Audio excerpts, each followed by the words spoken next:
ओम शांति। मुरली का सार है, मीठे बच्चे, याद की यात्रा से ही तुम्हारी कमाई जमा होती है। तुम घाटे से फायदे में आते हो, विश्व के मालिक बनते हो। मीठे बच्चे, याद की यात्रा, उससे ही तुम्हारी कमाई जमा होती है। बाकी जो कुछ तुम कर रहे हो उसमें कमाई खर्च होती है। शायद अब बच्चों को ये बात पता ना हो, ज्ञान का विचार सागर मंथन करने में भी योग बल खर्च होता है। ध्यान में रखना इस बात को। योग बल कमाई सिर्फ याद में जमा होती है, क्योंकि तुम ज्ञान में क्या कर रहे हो? कोई पॉइंट लेकर, कोई शब्द लेकर, कोई अक्षर लेकर उस पर जोर दे रहे हो ना। सोचने के लिए जोर कहां से लगेगा? योग बल से।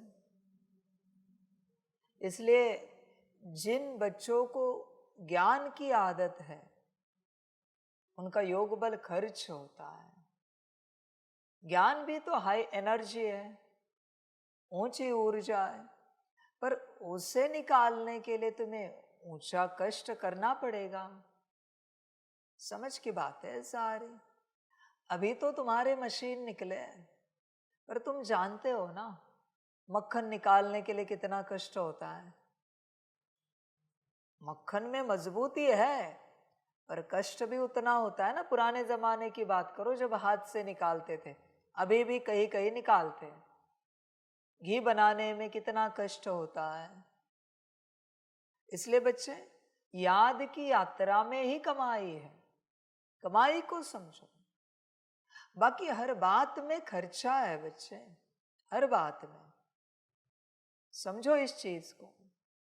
इवन बच्चे, तुम कहीं रिसर्च करते हो अपने से, तो वो भी तुम योग बल खर्च कर रहे हो।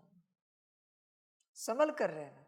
बाप ने विश्व सेवा अर्थ अगर श्रीमत दी है रिसर्च करने की, तो बच्चे योग बल खर्च नहीं होगा, वो मेरी इन्वेस्टमेंट लगेगी, मैं फंडिंग करूंगा योग बल का। पर तुम जब अपने से करोगे तो तुम्हारा योग बल खर्च हो जाए। इसलिए ज्ञानी जब विचार सागर मंथन में बैठ जाता है याद को छोड़कर, तो मंथन में उसके हाथ में मक्खन तो लग जाता है पर शक्ति समाप्त होती है। इसलिए ज्ञान के किसी गहन पॉइंट को पाने की खुशी भले ऊंची हो सकती है, पर उसके बाद, उस एक सेकंड के बाद, एक मिनट के बाद, एक दिन के बाद, उसके बाद क्या? उसके बाद उसको खालीपन महसूस होता है। क्यों? क्योंकि योग बल समाप्त हुआ। इसलिए विचार सागर मंथन में भी तब तक नहीं जाना है जब तक बाप की श्रीमत नहीं है। याद की यात्रा पर ही रहना है। चिंतन मंथन में भी बहुत बल समाप्त होता है बच्चों, आपको नहीं पता। और वापिस उतना ध्यान में भी रखना है। रिसर्च में कितनी इन्वेस्टमेंट लगती है पता है ना। और सदा ही सारे रिसर्च सफल नहीं होते सदा। तो फिर उतनी जो फंडिंग की गई खलास हो गई। सेम तुम भी इन्वेस्टमेंट करते हो।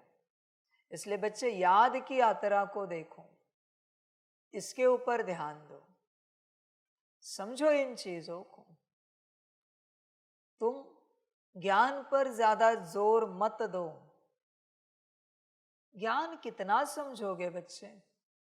आत्मा और परमात्मा समझ लिया ना, बस हो गया। आत्मा पता चली कहाँ है, कैसी है, उसके अंदर मन बुद्धि संस्कार गुण शक्ति या दिव्य गुण कैसे, समाप्त हुआ आत्मज्ञान। बाकी कौन से ज्ञान को तू सोच रहा है? परमात्मा पता चला कैसा है, उसका स्वरूप, उसके गुण, कर्तव्य, समाप्त हो गई बातें, समझ की बातें सारी। इसलिए चिंतन करो बच्चे, अपने से चिंतन करो पूर्ण रूप से कि क्या हो रहा है। याद की यात्रा पर रहते हो क्या? सदा याद की यात्रा पर। तुम देखो बच्चे, कमाई इसी में है, बाकी सब में गवाना है। गवाने के पीछे नहीं लगो, तुम्हें पता भी नहीं चलेगा, पर होता जाएगा सब। रिसर्च में मत जाओ, क्योंकि कचरा है सब। मैं साफ बताता हूं, रिसर्च करने के लिए तुम्हारे पास परम धाम की कोई बात ही नहीं है। आत्मा परमात्मा की बातें तो मैंने बता दिया है। ड्रामा तो कोई क्लियर कर ही नहीं सकता, हिलाने वाला ड्रामा है जो किसी को खबर भी नहीं है। समझ की बात है। और फिर बाकी संसार में क्या रिसर्च करना, जो कलयुगी है, घोर तमो प्रधान है, अति, उसमें क्या रिसर्च करना।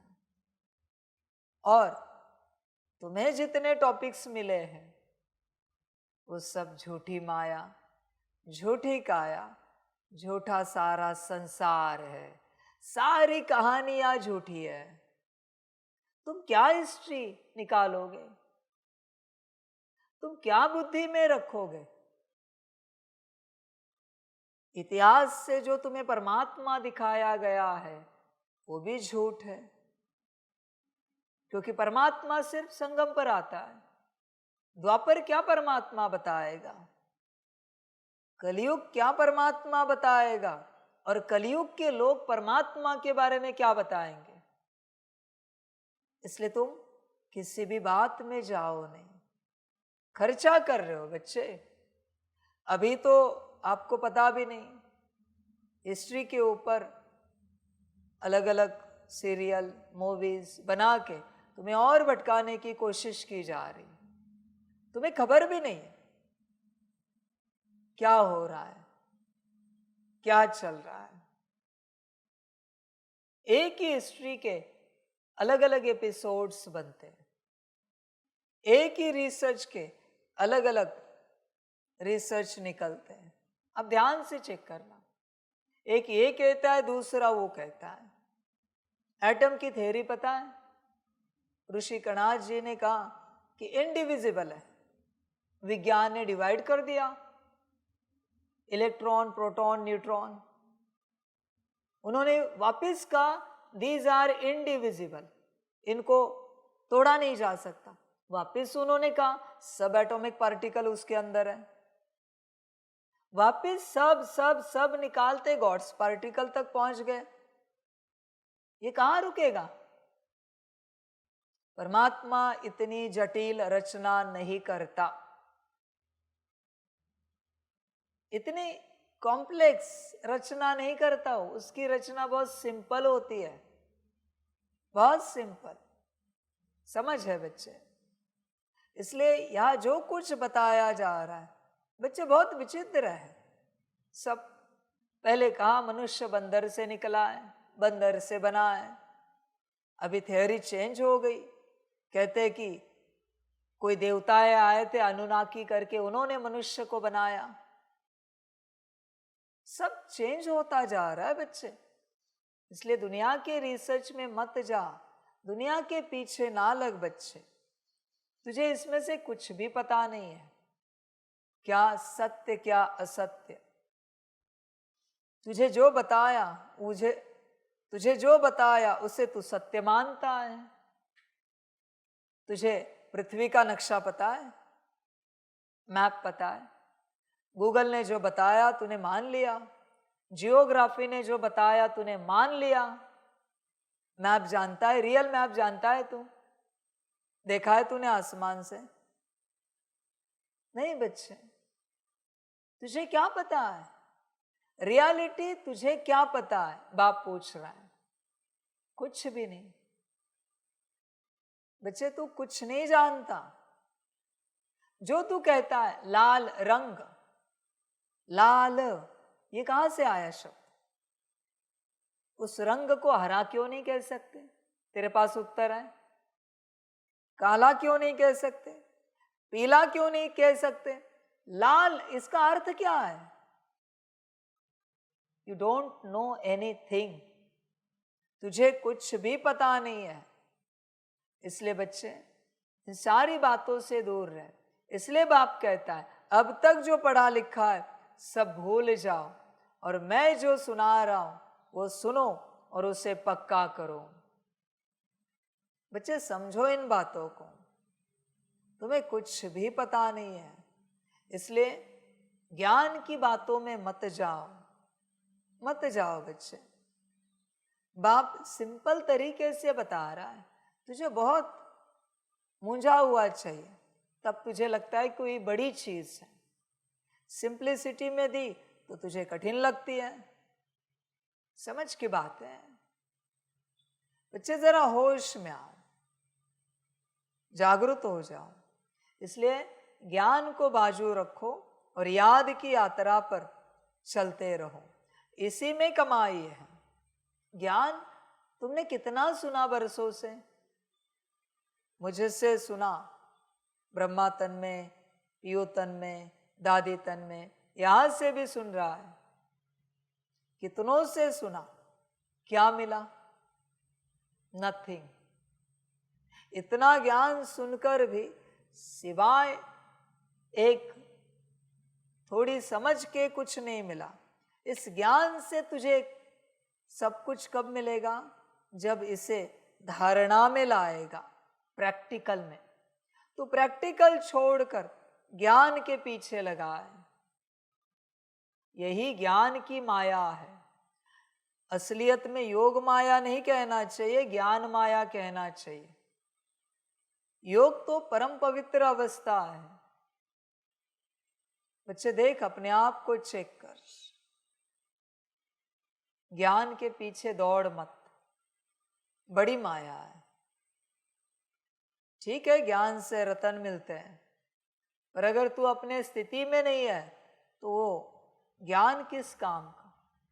इसलिए सबसे बड़ी जो ज्ञान की अवस्था है, आत्मिक स्थिति, उसमें आ जा, उसके बाद बाकी ज्ञान सुन। कोई सयाना बच्चा होता है ना, फर्स्ट स्टैंडर्ड में, उसको टीचर जब पास करता है, एबीसीडी भी नहीं आती, वो टीचर को कहता है टीचर मुझे एबीसीडी नहीं आती, मुझे पास मत करो, मुझे पहली स्टैंडर्ड में ही रहने दो, पहली कक्षा में। जब मुझे एबीसीडी आ जाएगी तब मैं पास हो जाऊंगा, अगली कक्षा में चला जाऊंगा। तुम आगे बढ़ रहे हो। सयाना बच्चा यही कहेगा कि पहले मुझे आत्मिक स्थिति में आना है, तब तक मुझे बाबा छोड़ के किसी से कुछ नहीं सुनना है। बाबा से भी क्यों सुनना है? क्योंकि शक्ति मिलती है, इसलिए सुनना है। वरना जब तक आत्मिक स्थिति में नहीं आए हो, बाप से सुनने के लिए भी तुम पात्र नहीं। समझो इन चीजों को, इन बातों को। पहले स्थिति में आ जाओ। बिना स्थिति के तुम जो ज्ञान इकट्ठा करोगे वो तुम्हें भटकाएगा। वो मैट्रिक्स है, वही जाल पैदा करेगा, फिर तुम उस जाल में फंस जाओगे, तुम्हें पता भी नहीं चलेगा कब फंस गए। ज्ञान फंसाता है बच्चों, संभल कर रहना। योग में फंसने जैसी कोई बात ही नहीं। याद की यात्रा में बस आत्मा समझकर परमात्मा को याद करना है। याद धागों को काटती है, ज्ञान नए धागे तैयार करता है। इसलिए पुरानी कहावत है, इग्नोरेंस इज ब्लिस। जितना इग्नोर करोगे उतना मौज में रहोगे, जितना ज्ञान भरोगे उतना परेशान हो जाओगे। याद की यात्रा से चलो। जैसे दुनिया सोचती है अभी कुछ समय के बाद इस धरती का विनाश होगा तो जाके मार्स पर बैठते हैं, मंगल ग्रह पर। उन्हें पता ही नहीं सारी सिस्टम रिसेट होने जा रही है। तुम कौन से ग्रह पर ठहरोगे? सयाना बच्चा यही कहेगा बाबा आया है घर लेके जाने के लिए, कौन से मंगल पर चले? परम धाम जाने के बाद ही सीधा मंगल हो जाएगा, इसलिए हम यहां ही रहेंगे, हमें किसी मंगल पर नहीं जाना है, जिसको जाना है जाओ। समझ की बात है बच्चों, वो इधर ही बैठेगा बाप की याद में। इस धरा पर कुछ भी हो जाए मैं तैयार हूं याद में शरीर छोड़ने के लिए, पूरा प्रिपरेशन किया हुआ है, हमें किसी और ग्रह पर नहीं जाना है। इंसान पागल होता जा रहा है और ज्यादा, उसे समझ में ही नहीं आ रहा है। और जिसे पता है वो शरीर नाम रूप नहीं है, आत्मा है, उसे कोई फर्क नहीं पड़ेगा शरीर छोड़ने का। उसे पता है दूसरा मिल जाएगा, कहाँ जाएंगे। पर तब तक कॉन्शियसनेस रेडी रखे, अवेक, एनलाइटन, ऊंचा। समझ है बच्चे? देखो जरा विचार करो, याद की यात्रा पर तैयार रहो सदा सदा। जैसे कल आपको कहा प्रति सेकंड स्वयं को देखो, आज बाबा वही कह रहा है, प्रति सेकंड मैं और मेरा बाबा है ही है, दोनों दोनों को देखते रहो। समझो इन चीजों को, फिर बच्चे प्राप्ति हो जाएगी, बड़ा आनंद आएगा। तुम कैसे रहो पता है कंबाइंड स्वरूप में? मैग्नेट देखा है? मैग्नेट, उसको दो पोल होते हैं, ऐसे कहते हैं, नॉर्थ और साउथ। तुम अलग कर सकते हो दो पोल को, मैग्नेट को कितना भी छोटा करो पोल्स को अलग नहीं कर सकते, वो सदा साथ रहते। सेम बात, साउथ पोल तुम, नॉर्थ पोल बाबा, कभी अलग नहीं हो सकते। और उससे क्या क्रिएट हो रही है? मैग्नेटिक पावर, जो दुनिया में जा रही, विश्व को परिवर्तन कर रही, सकाश, लाइट। सदा कंबाइंड रहो, मुरली सुनते भी कंबाइंड रहो। मुरली सुनते वक्त जो बच्चे अपने को आत्मा समझकर बाप की याद में रहते हैं, उन्हीं के अंदर यह ज्ञान उतरेगा, क्योंकि मेरा ज्ञान मैं ही सुनूंगा तुम्हारे द्वारा, तुम नहीं सुन सकते। मेरा ज्ञान है, मेरे वचन है, तुम कैसे सुनोगे? आपको देखना है कभी 2-3 घंटे मुरली चली, कोई ऊपर नीचे होता है, उबास से आती है, आलस से आता है, समझ जाना ये स्थिति में नहीं है। और स्थिति में ना होने के कारण बाबा इसके अंदर नहीं है कंबाइंड रूप में, इसलिए उसको लग रहा है कब मुरली होगी, कब मुरली होगी। समझ है बच्चे? तो जो बच्चे कंबाइंड स्वरूप में याद में बैठे हैं, वहां ही ज्ञान भर रहा है। ध्यान में रखना, यहां मैं हूं, आपके पीछे मैं हूं, बीच में आप हो। अगर बाप नहीं है तो ज्ञान अंदर नहीं उतर सकता। आत्मा की कैपेसिटी नहीं है परमात्मा के ज्ञान को अपने अंदर उतारने की, इसलिए परमात्मा बैठा है कंबाइंड स्वरूप में। बच्चे देखो, अपने आप को चेक करो, जिन जिन अक्षरों में, जिन जिन शब्दों में, जिन जिन महावाक्यों में तुम्हें बाप और तुम दिख रहे हो, वही महावाक्य, वही शब्द, वही अक्षर और उसकी ऊर्जा आपके अंदर प्रवेश हो रही। बाकी सब कनरस है, सब कुछ कनरस है, जिसमें तुम्हें आनंद आता है। समझ है बच्चे? बिना आत्मिक स्थिति के बाप के किसी भी ज्ञान के बात की धारणा नहीं हो सकती। बिना बाप की याद के शक्ति आपको नहीं मिल सकती। मुरली में भी कंबाइंड स्वरूप रहना है। भल सम्मुख बाबा बैठा है, ज्ञान दे रहा है, फिर भी तुम्हें बाबा की याद में रहना है, तब ज्ञान अंदर उतरेगा, वरना उतरेगा नहीं, खाली रहोगे बच्चे। इसलिए याद की जो यात्रा है ये सदा चले, सदा बच्चे। खाते पीते उठते बैठते जागते सोते सदा याद की यात्रा। याद की यात्रा कम नहीं होनी चाहिए। यही कमाई का साधन है बच्चे, इसी से कमाई होगी। हिसाब होगा ऊपर जाने के बाद वतन में, धर्मराज करेगा। आत्मा समझकर तुमने कितने मिली सेकंड्स बाप को याद किया, ये हिसाब होगा बच्चों, पूरा पूरा। फिर आप देखो, विचार करो, सेकंड्स है जमा आपके पास, कितने सेकंड जमा है, चिंतन करो पूर्ण रूप से, कितना जमा किया है। सेकंड का हिसाब होगा, मिली सेकंड्स अभी मैं बोल रहा हूं, मिली सेकंड्स में धर्मराज हिसाब निकालेगा कितना जमा हुआ है। बाकी बच्चे ड्रामा, और क्या कहूं मैं, विचार करो अपने से पूर्ण रूप से, तुमने कितना जमा किया है, तुम सोचो जमा कितना किया है, सेकंड सेकंड। 5000 साल का कल्प है, 5000 सेकंड जमा किए क्या आत्मा समझकर, एक्यूरेट। चल 1 सेकंड 1 साल के बराबर है ना, तो 5000 सेकंड जमा किए क्या। तुम कहोगे हाँ इतने वर्षों में तो हुए होंगे, हुए होंगे ये नहीं चाहिए मुझे, एक्यूरेट हुए ही है। 5000 सेकंड्स है ऐसी यात्रा, एक्यूरेट, उसमें भी खुशी खुशी, उसमें भी पूर्ण रूप से फकीर बने हो, देह और देह के संबंधों को भूले हो, अपने को आत्मा समझा है और परम धाम में बाप को याद किया है।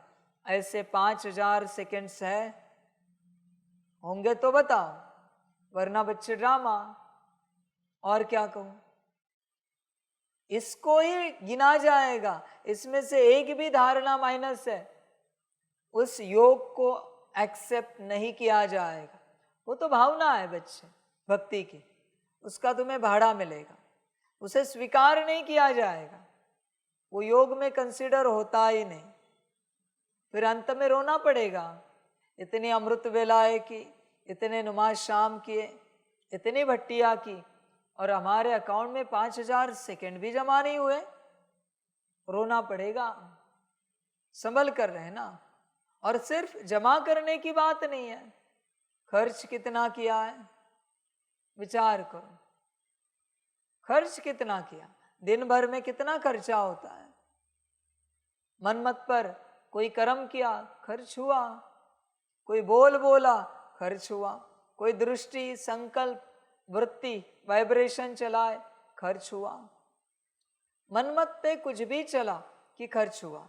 आपको बताए बच्चों, ये मजे वाली बात, मजे वाली बात, कोई 10 साल से ज्ञान में चल रहा है, एक्यूरेट श्रीमत पर उदाहरण चल रहा है, एक्यूरेट श्रीमत पर चल रहा है 10 साल से, और 1 सेकंड के लिए मनमत चली, 10 साल का पुरुषार्थ समाप्त। 10 साल का किसी भी क्षेत्र में चले मनमत, मनमत पर मत चली, 10 साल का पुरुषार्थ शून्य। फिर वहां से नया पुरुषार्थ जमा होगा। वापिस अगर 6-8 महीने 1 साल चले और एकाध मनमत चलाए, परमत पर चले, वापिस वो सारा पुरुषार्थ समाप्त। तुम्हारे पास जमा उतना ही रहेगा जो श्रीमत पर चलेगा, उतना ही। एक मनमत खलास, एक बार ऊपर नीचे हुए पुरुषार्थ समाप्त। संभल कर रहना, एक बार इमोशनल हुए पुरुषार्थ समाप्त। अभी ऊपर कैसे उठोगे, एक बार रोए पुरुषार्थ समाप्त। जो पाया है, जिन रोया तिन खोया, बच्चे ये अलग बातें है सारी। उस एग्जाम में नेगेटिव मार्किंग होती है, पता है ना? आंसर गलत आए तो माइनस करते, उसके तो मिलते भी नहीं, पर ऑलरेडी जो मिले उसमें से भी माइनस होता है। सेम बात, एक मनमत चली श्रीमत तोड़ी कि अब तक जो किया है वो सब माइनस, सब माइनस। बच्चे ये मत समझो एक हल्का मनमत पर चले तो उतना सा जाएगा, नहीं बच्चे, यहां का कायदा ही है, सारा जाएगा, सब कुछ शून्य बचेगा। मर्जी आपकी, जो अच्छा लगे। इसलिए जमा क्या है? मेरे हिसाब से किसी के पास कुछ भी नहीं है, कुछ भी नहीं। और यह कायदा सबके लिए है बच्चों, मनमत परमत का, सारे क्षेत्रों में, सारे धर्मों में, सारे लोकों में है। सूक्ष्म लोक के एंजल के लोक में भी है, फिर नीचे धरती के देवताओं के लोक में भी है, पाताल के डेमोनिक वर्ल्ड में भी है। ये कायदा, एक मनमत पर चले यात्रा समाप्त। ये कायदा सब जगह है। तुम ये नहीं कह सकते सॉरी बाबा गलती हो गई। हाँ बच्चे, मैं माफ तो कर दूंगा, पर तेरा अब तक कमाया हुआ सब गया, शून्य। इसलिए उस मनमत के बाद स्थिति ऐसी हो जाती, ऊपर नीचे। क्यों? क्योंकि सब शून्य हो गया। मनमत और परमत ही सब शून्य कर देती है। संभल कर रहना बच्चे, मनमत और परमत से। समझ है, होश में आना बच्चे, क्या करना है देखो। इसलिए आपके पास जमा है 5000 सेकेंड्स, 5000 साल का पहाड़ बजाना है ना कल्प का, तो जमा है कि आपके पास देखो। और बाप तो कहता है कल्प कल्प का बीज यहां तैयार हो रहा है। बच्चे विचार करना क्या हो रहा है, संभल कर रहना सारी बातों से। बच्चों पता है ना, फॉलन एंजल्स क्या कहते हैं उन्हें? डेमॉन्स। फॉलन कहां पर हुए? क्या गायन है उनके लिए? स्वर्ग में से गिर गए। स्वर्ग में से नहीं गिरे, संगम पर गिरे हुए जो बच्चे बाप के, उन्हें फॉलन एंजल्स कहा जाता है। फरिश्ते हैं ना मेरे सारे बच्चे, पर मनमत परमत पर चलने वाले असुर बन गए, डेमॉन्स बन गए। ये स्वर्ग में नहीं आते बच्चों, ये सीधा डेमोनिक वर्ल्ड में जन्म लेते, because they are fallen angels. संभल कर रहना, फॉलन एंजल्स संगम पर क्रिएट होते हैं। फिर बाप को कहना नहीं बाबा ऐसा भी ड्रामा होता है, हमें पता नहीं था। जो बनना है सब संगम पर बनता है। देवी देवताएं भी संगम पर बनते हैं और सारे शैतान भी संगम पर तैयार होते हैं। इसलिए बाप हमेशा कहता है ऊंच से ऊंच देखना हो तो यहां देखो, और नीच से नीच भी देखना हो तो यहां देखो। संभल कर रहना बच्चों, बाकी तुम्हारा ड्रामा। फिर बाद में ये कहना नहीं बाबा ये सब कैसे हो गया, मेरा काम है सब क्लियर करना। बाकी तुझे विश्वास नहीं है इन बातों पर तो मत रख, तू जाने और धर्मराज जाने, अंत में वो हिसाब करेगा जो करना है उसको। समझदार बनना, होश में आना। इसलिए बच्चे गफलत करोगे, यहां नौकरी पकड़ के रखकर, धंधा पकड़ के रखकर, घर गृहस्थ पकड़ के रखकर बहुत गफलत करोगे, फिर पछताना पड़ेगा अंत में। अभी तो क्या परिस्थिति आई नहीं, रिजल्ट डिक्लेयर हुआ नहीं, इसलिए तुझे लगता है उसमें क्या होता है। जो बच्चे समर्पित नहीं हो पाएंगे, मनमत परमत पर चलेंगे, वो सारे फॉलन एंजल्स के कैटेगरी में चले जाएंगे। फॉलन एंजल्स बच्चे संभल कर रहना, मैं कुछ नहीं कर सकता इन बातों में, मेरा काम है बस ज्ञान देना, बाकी तुम्हारी अपनी मर्जी, जो अच्छा लगे करो। मनमत परमत सारे फॉलन एंजल्स, उनका भी बड़ा लोक होता है, बहुत बड़ा लोक होता है। एक बार फंस गए ना वहां पर, पछताओगे, होश में भी नहीं रहोगे पछताने के लिए। इसलिए बच्चे जागना, जाग सकते हो तो, बाप के नहीं बने तो उस बिरादरी में चले जाओगे।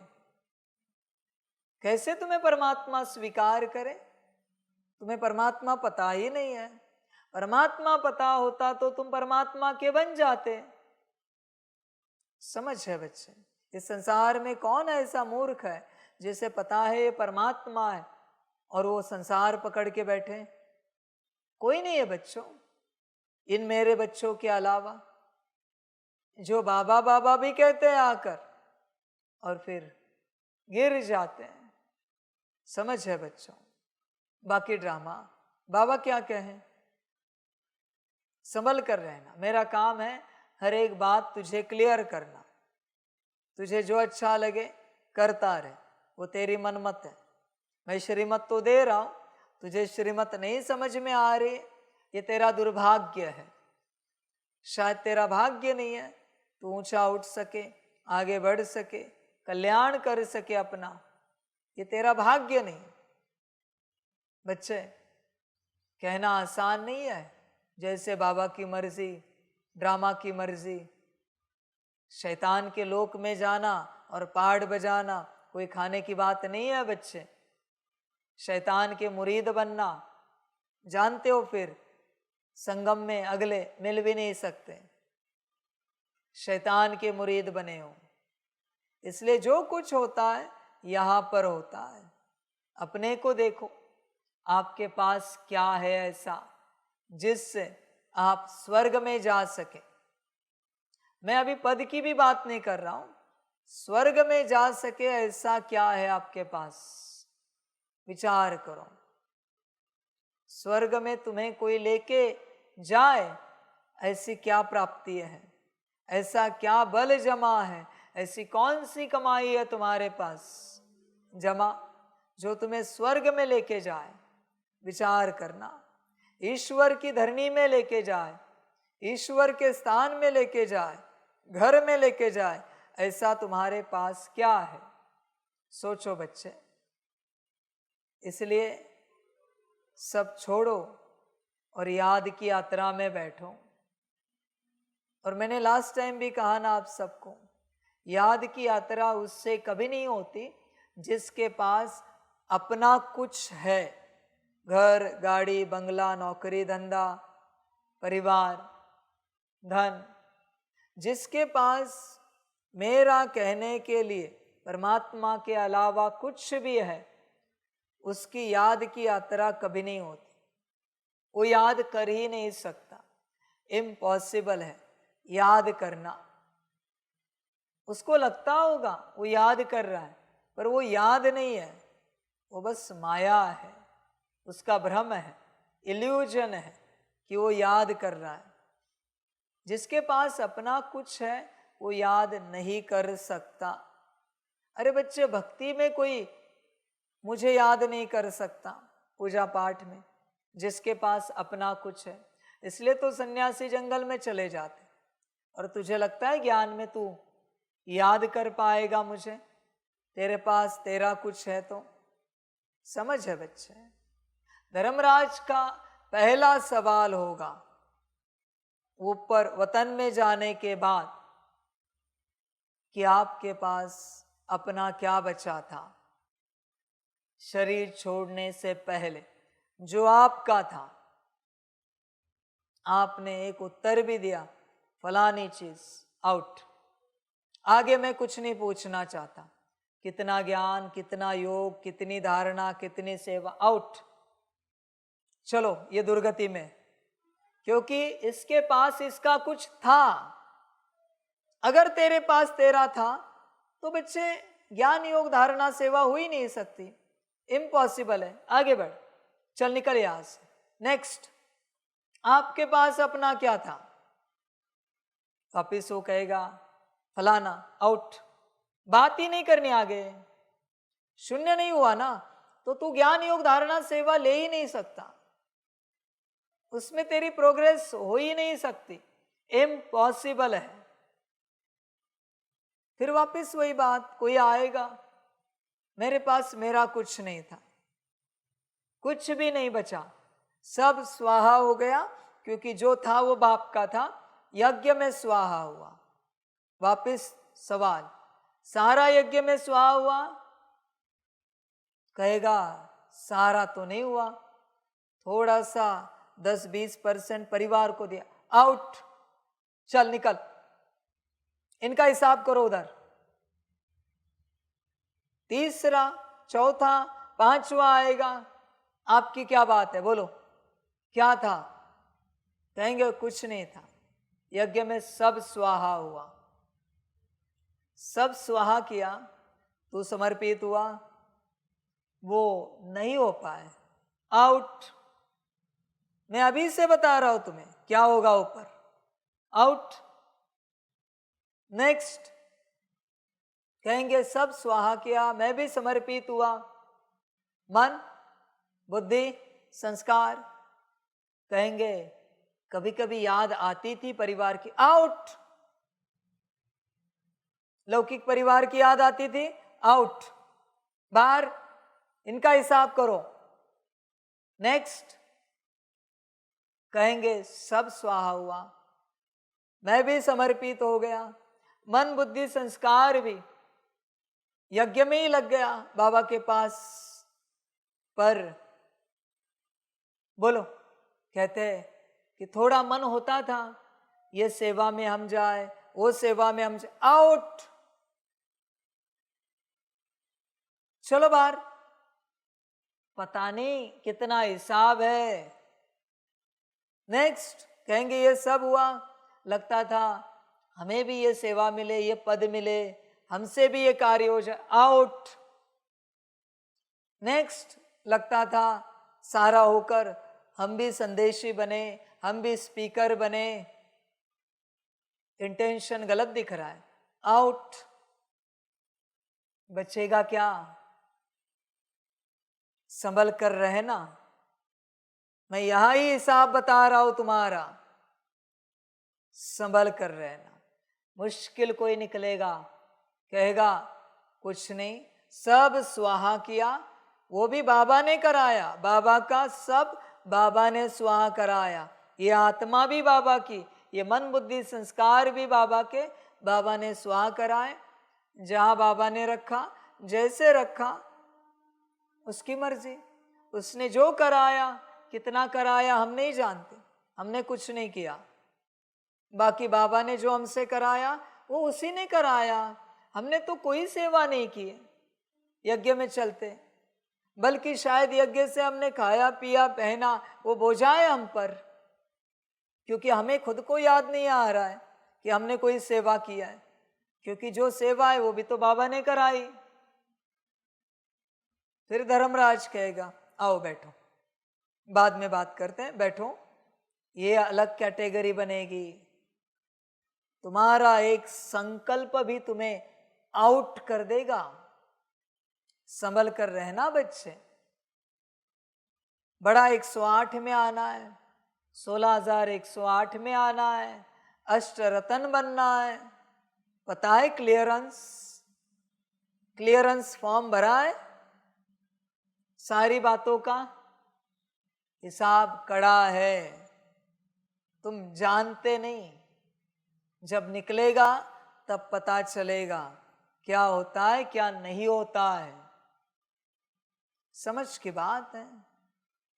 इसलिए मेरा ना बनना यही सबसे बड़ा दुर्भाग्य है। बाकी कितना भी पुरुषार्थ करो, धर्मराज कहेगा मुझे तेरे पुरुषार्थ से कोई लेना देना नहीं, उधर बैठे वो हिसाब करेंगे, जाओ उनके पास, तूने जो कौड़िया कमाई है वो दे देंगे तुझे, कौड़िया बोलेंगे वो, क्यों?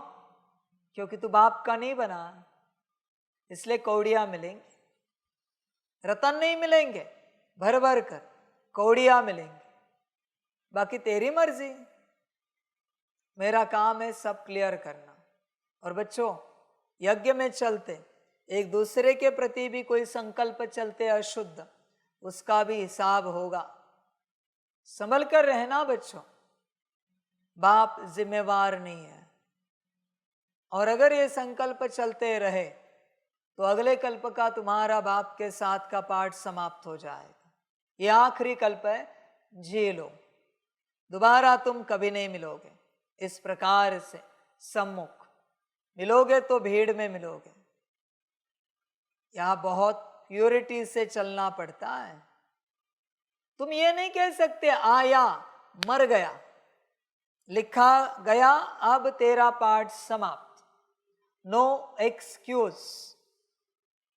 समझ है भाई, संभल कर रहे ना, सारा हिसाब होता है बच्चे। एक एक तेरे वाइब्रेशन का भी हिसाब होता है।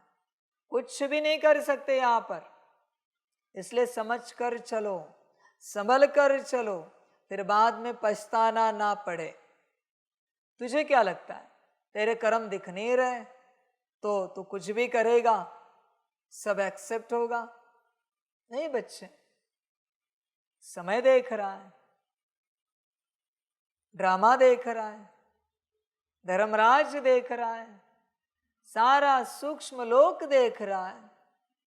तेरे भाव को, वृत्ति को, वाइब्रेशंस को, संकल्प को, दृष्टि, बोल, कर्म को सब देखा जा रहा है। अब क्या करेगा? सबका हिसाब अलग है। हाँ बच्चों, इस संगम पर चलते तुम्हारे भाव का हिसाब तुम्हें अलग मिलेगा, वृत्ति का अलग, वाइब्रेशन का अलग, संकल्प का अलग, दृष्टि, बोल और कर्म का अलग। हर चीज का एक हिसाब है जो तुम्हें मिलेगा। ऐसे नहीं कि एक क्षेत्र में ठीक रहो बाकी कैसे भी चलो, सारे हिसाब होंगे बच्चे। और फिर सारे हिसाब तुम्हारे स्कूल के सारे सब्जेक्ट्स की तरह है और उनसे ही तुम्हारे परसेंटेज निकलेंगे। फिर अगला पद जाहिर होगा, डिक्लेयर होगा। बाकी ड्रामा बच्चे, सोच देख, अपने आप को चेक कर। इसलिए जब तक संपूर्ण रूप से श्रीमत पर नहीं चलता, स्वाहा नहीं होता, याद की यात्रा को कंसिडर नहीं किया जाएगा। तू कितना भी याद में बैठ, वो याद बस तेरे संसार को स्थिर रखने के लिए। अभी संसार में चलते बच्चे 5 मुरली करते होंगे, जो भी पुरुषार्थ है 1-2 घंटे का, 3 घंटे का, वो पुरुषार्थ बस तुम्हें संसार में ठीक रखने के लिए ही है। उसका जमा कुछ नहीं हो रहा है, मैं साफ कह रहा हूं। फिर ये कहना नहीं कि बाबा हम 5 मुरली किए, 1 घंटा 2 घंटा आत्मिक स्थिति किए, सकाश दिया, याद किया, जमा कुछ नहीं है। 24 घंटे में माया ना आए तेरे पास, इसलिए वो पुरुषार्थ है। सोच, वही पुरुषार्थ यहां किया तो विचार कर, सब जमा हो जाएगा, क्योंकि माया है नहीं। समझ की बात है। बहुत बच्चे आके कहते हैं बाबा हम रोज 5 मुरली करते हैं। उपकार करते हो ना मुझ पर, 5 बार खाना खाते हो, वो चलता है? समझ है? समझदार बन बच्चे। जमा सिर्फ बाप के पास होता है। बाप के पास, बाप के साथ चलोगे तब ही जमा होगा, बाकी जमा कुछ नहीं होगा। माफ करना मुझे, सत्यता बता रहा हूं। वो पुरुषार्थ बस तुम्हें स्टेबल रखने के लिए काम आ रहा है। बाकी ड्रामा बच्चे, तुम्हें जो अच्छा लगे करो, पर जब तक बाप के नहीं बनते, ईश्वरीय परिवार के नहीं बनते बच्चों, तुम्हारे अकाउंट में कुछ भी जमा नहीं होगा, कुछ भी नहीं। तुम्हें जो लगता है वो सब भ्रम है, सब भ्रम है। और अगर जमा है ना तुम्हारे पास, सभी बच्चों को बाप कह रहा है, अगर तुम्हारे पास जमा है, करने की आवश्यकता नहीं, करो नहीं, पर मैं पूछ रहा हूं, एक दिन बिना पुरुषार्थ के स्टेबल रह सकते हो? बिना मुरली सुने, बिना अमृत वेला योग किए, बिना आत्मिक स्थिति किए स्टेबल रह सकते हो? नहीं ना। इससे सिद्ध होता है जमा कुछ नहीं है, कुछ भी नहीं। जो नौकरी धंधा करता है उसके पास अगर जमा है, रोज की कमाई 5-10 हजार है, 10 दिन की कमाई 50,000 1 लाख तक जमा है, एक दिन भी धंधे पर नहीं गया, नौकरी पर नहीं गया, तो भी निश्चिंत रहता है। 50,000 है, 1 लाख है, तू निश्चिंत क्यों नहीं रह सकता? क्योंकि तेरे पास जमा कुछ नहीं है। जिसके पास जमा हो वो निश्चिंत जरूर रह सकता है। समझ है बच्चे? इसलिए बच्चों, बाप के पास चलते ही जमा होता है, बाकी कहीं पर भी जमा नहीं होता। संभल कर रहना। इसलिए देखो, याद की यात्रा से ही तुम्हारी कमाई जमा होती है, लेकिन यात्रा कहां पर है? बाप के साथ।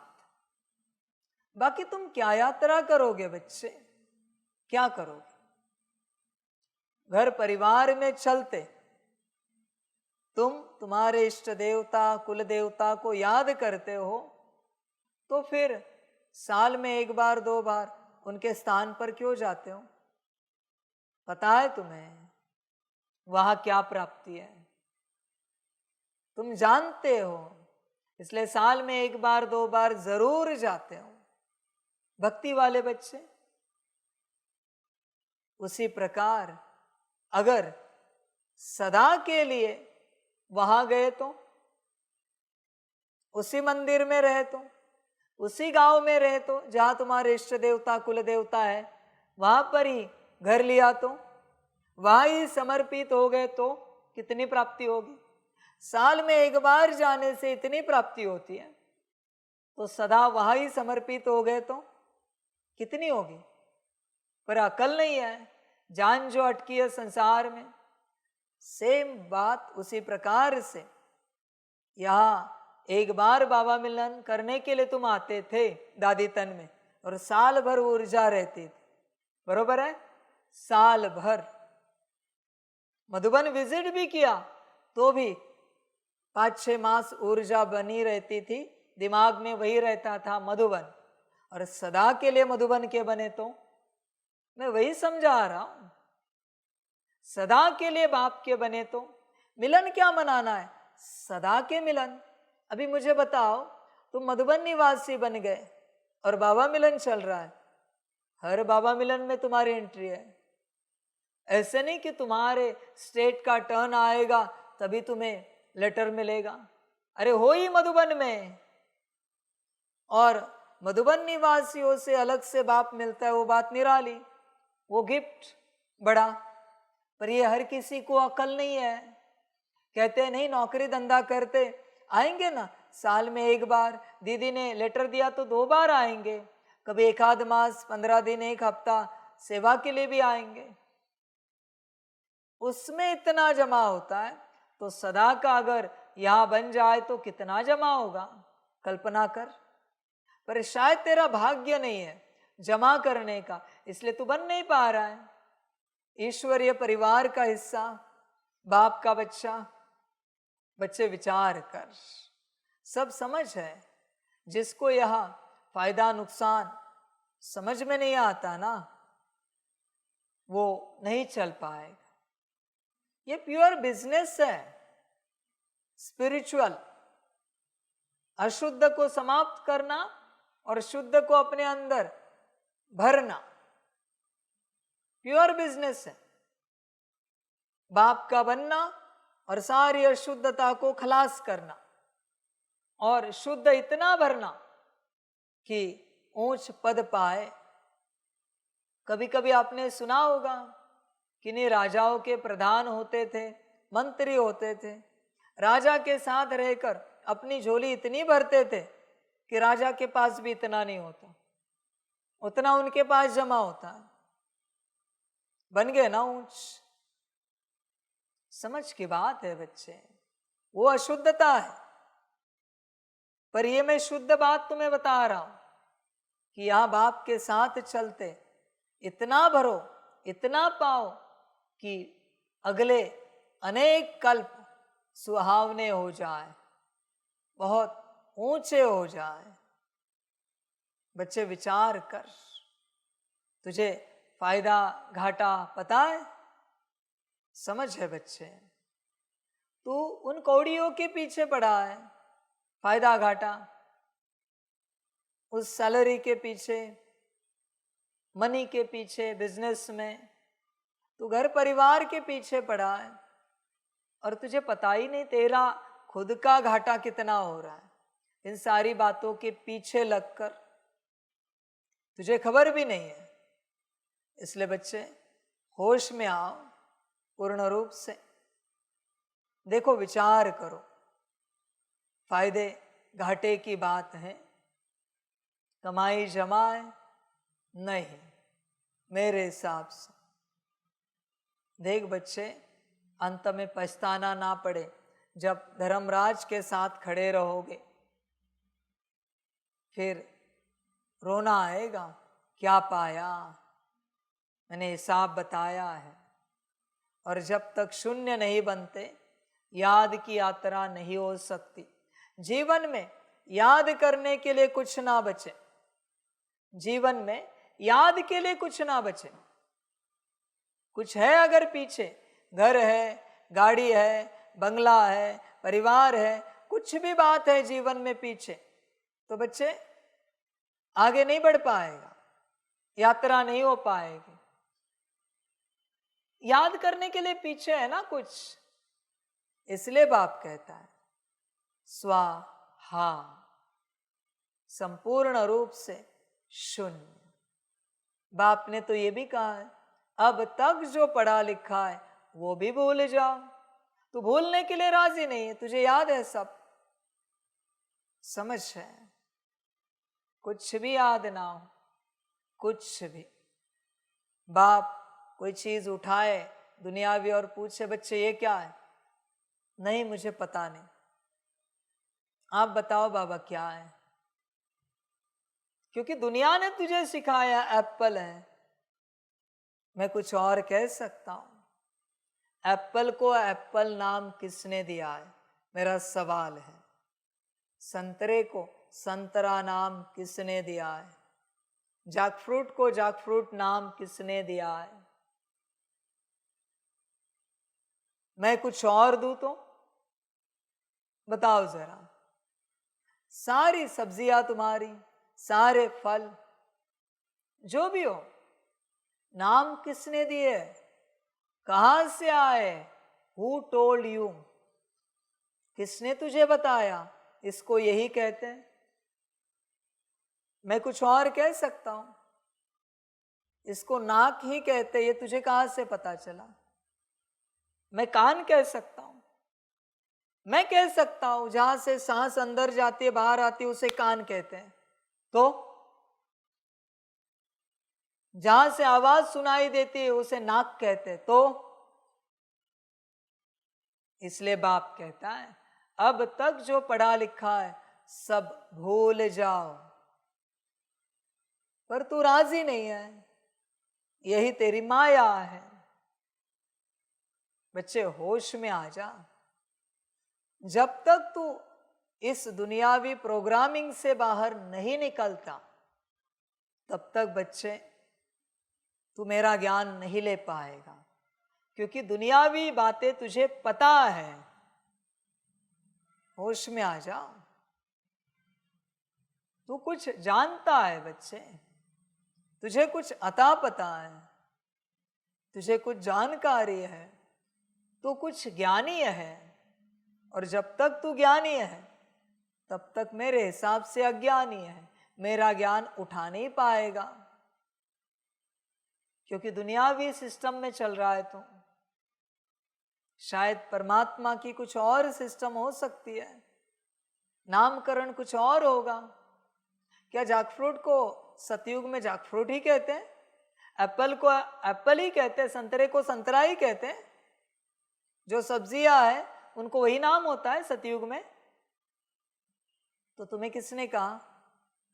तुम प्रोग्रामिंग में हो, तुम्हें जो बताया तुमने एक्सेप्ट किया। समझ है बच्चे? तुम्हें खबर भी नहीं है तुम कहाँ चल रहे हो। इसलिए बाप कहता है अब तक जो पढ़ा लिखा है सब भूल जाओ, पर तुम राजी नहीं हो भूलने के लिए किसी भी रूप से। तुम उन्हीं बातों में अटके हो जो दुनियावी है। दुनियावी बातें छोड़ो और बाप का ज्ञान अपनाओ। और मैं कह रहा हूं ना, मेरा ज्ञान अनुभूति ना कराए तो मेरा ज्ञान छोड़ देना और तुम्हें जो करना है कर देना। मैं सीधे कहता हूं, मेरा ज्ञान तुम्हें इस मैट्रिक्स से निकालने में मदद ना करे ना तो छोड़ देना, जो चाहे जहां से चाहे ज्ञान ले लेना। समझ है बच्चे? होश में आओ। अरे परमात्मा क्यों कहता है फकीर बनो, देह और देह के सारे संबंध भूलो, अपने को आत्मा समझो, देह अभिमान छोड़ो। अपना घर परम धाम है, या कोई घर नहीं अपना। उस अपने घर में अपना जो माता पिता है परम शिव बाप, उसे याद करो। तो इसमें से क्या करता है मुझे बता। ये जो 5 बातें हैं, फकीर, देह के संबंध भूलना, आत्मा समझना, परमधाम में बाप को याद करना, इसमें से तू करता क्या है सारे दिन भर में? 5 करता है? अगर 5 करता है तो तेरी याद काउंट होगी, वरना नहीं। तू कितना भी याद कर, तेरी याद काउंट नहीं होगी, कितना भी याद कर। बाकी तेरी अपनी मर्जी, जो अच्छा लगे कर। फिर मैं जिम्मेवार नहीं हूं किसी भी बात को लेकर। परमात्मा का ज्ञान ले रहा है ना, तो तुझे समझ में नहीं आ रहा है? होश में आओ बच्चे, पूर्ण रूप से। तुम नुकसान मत करो यहां पर, मनमत परमत पर चलकर। याद की यात्रा से ही तुम्हारी कमाई जमा होती है। तुम घाटे से फायदे में आते हो, विश्व के मालिक बनते हो। ध्यान में रखना, याद से ही फायदा होगा, ज्ञान से फायदा नहीं होता। याद पर जोर दो, याद पर, वो भी बस नाम का नहीं है। 3 बजे 2 बजे उठे और बैठे, याद कर रहा है क्या? मैं पूछना चाहता हूं, कोई 2 बजे उठा है, 4:45 बजे तक योग कर रहा है, 4:45 तक, पर ये 5 बातें है ही नहीं उसमें। फकीर, देह के संबंध भूलना, ये 5 बातें है ही नहीं। और कोई 4:45 को 5 मिनट कम है तब उठा है, और 500 बातें हैं, और उस 5 मिनट में 300 के 300 सेकंड्स योग किया। इसने 2 बजे से किया, इसने 5 मिनट किया। कौन आगे? आप तर्क निकालना और आपको जो ठीक लगे आप करना। बैठे हुए को बाप प्राप्ति देगा, या जो योग करता है विधिवत उसे प्राप्ति देगा। समझ है बच्चे? इसलिए कितना समय कर रहे हो इंपॉर्टेंट नहीं है, कितने क्वालिटी का कर रहे हो, कितना विधिवत श्रीमत अनुसार कर रहे हो, यही इंपॉर्टेंट है। समझ है बच्चों? सारी होश में आ जाओ, होश में आ जाओ। जैसे पता है आपको, कोई लोग दिन भर भोजन करते अच्छे से, 4 टाइम 8 टाइम, पर कोई लोग 2 टाइम भोजन करते हैं। पर आजकल विज्ञान की जो टैबलेट्स निकली है मल्टीविटामिन्स की, वो लेते हैं, शरीर तंदुरुस्त रहता है। ये 8 टाइम खा रहा है फिर भी शरीर तंदुरुस्त नहीं है। ये 2 टाइम ही खा रहा है, पर ऐसी विटामिन की गोली ले रहा है जिसमें सारे हैं, सब कुछ है जो शरीर को चाहिए, सारा अन्न भरा हुआ है। यह है क्वालिटी। कोई एक टाइम खा रहा है, विटामिन की गोली ले रहा है। मैं किसी को कह नहीं रहा हूं ये सब धंधा करने के लिए, वरना उल्टे खोपड़ी वाले ये सब करेंगे, समझ है। वो है क्वालिटी। क्वालिटी फूड होता है ना, वैसे क्वालिटी योग होता है। समझो इस चीज को।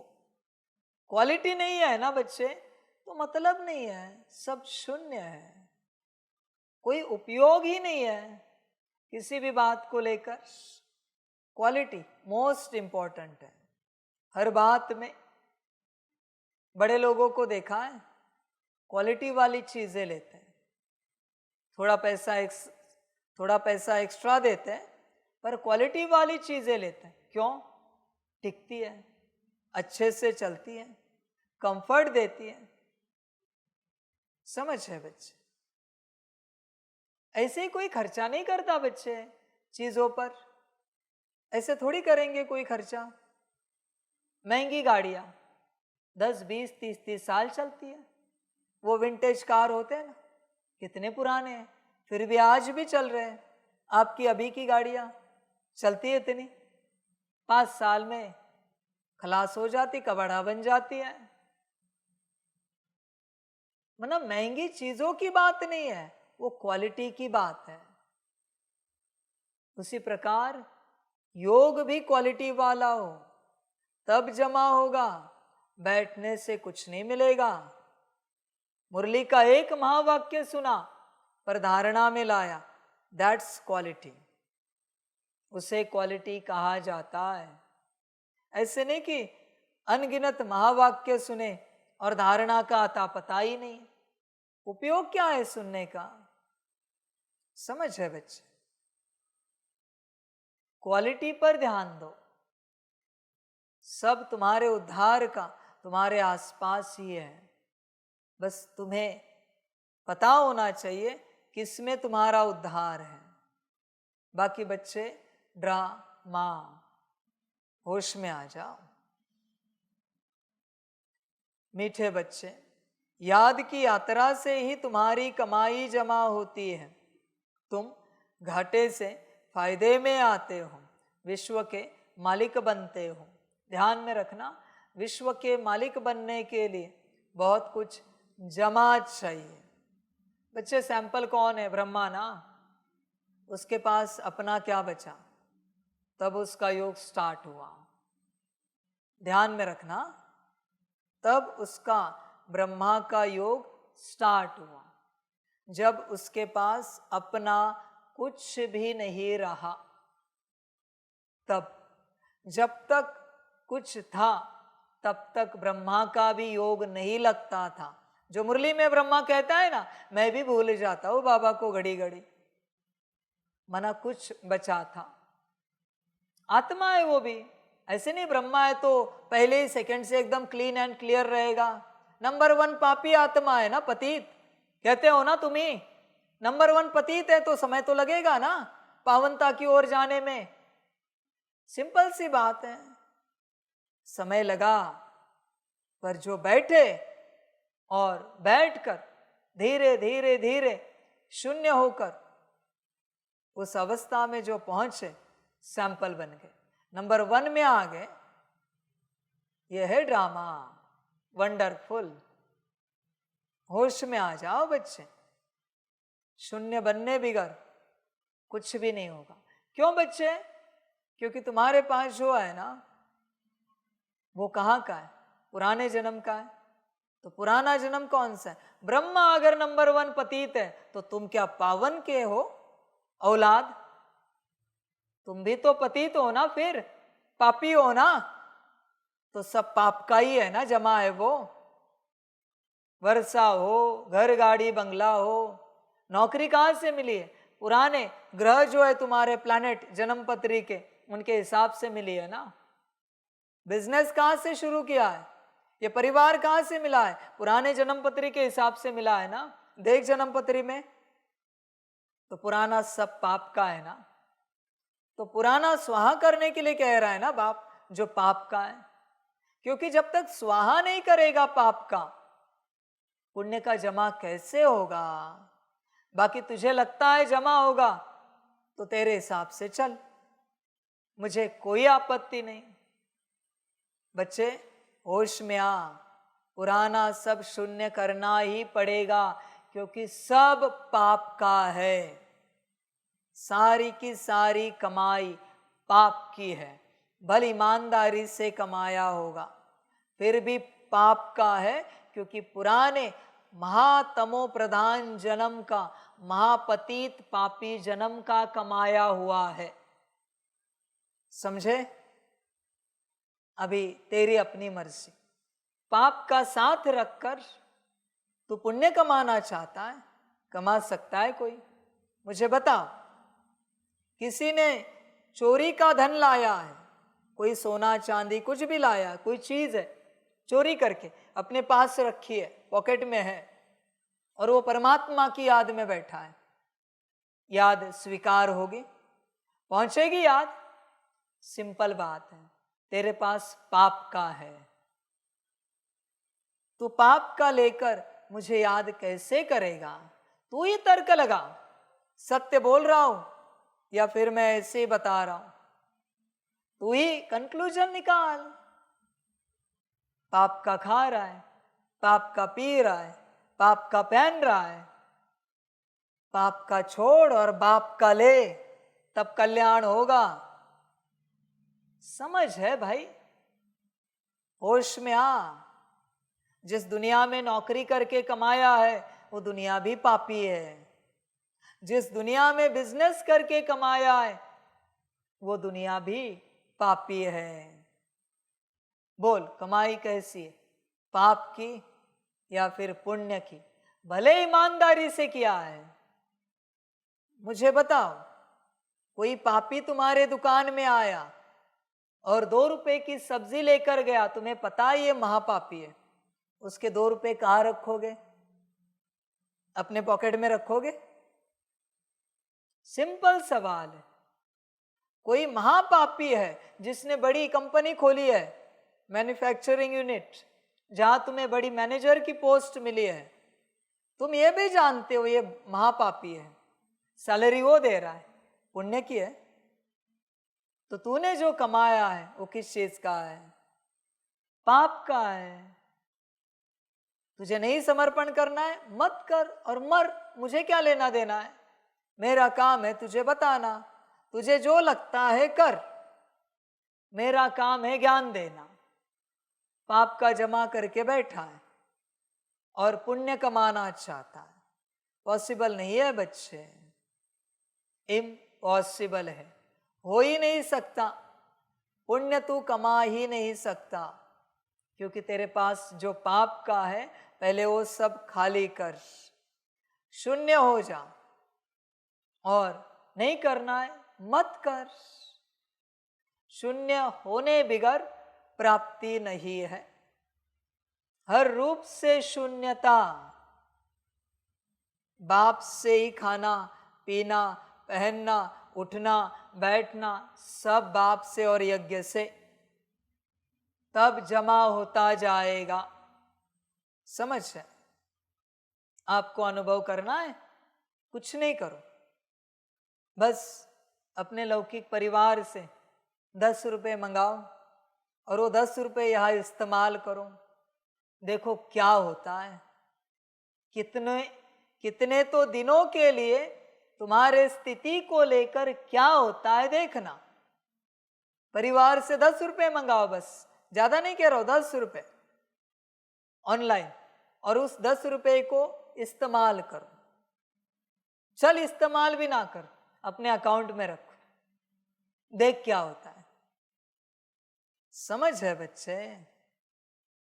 पाप का रखोगे स्थिति गिर जाएगी, बाप से ले ऊपर उठेगा। बाकी बच्चे ड्रामा, और क्या कहूं, मेरा काम है बताना।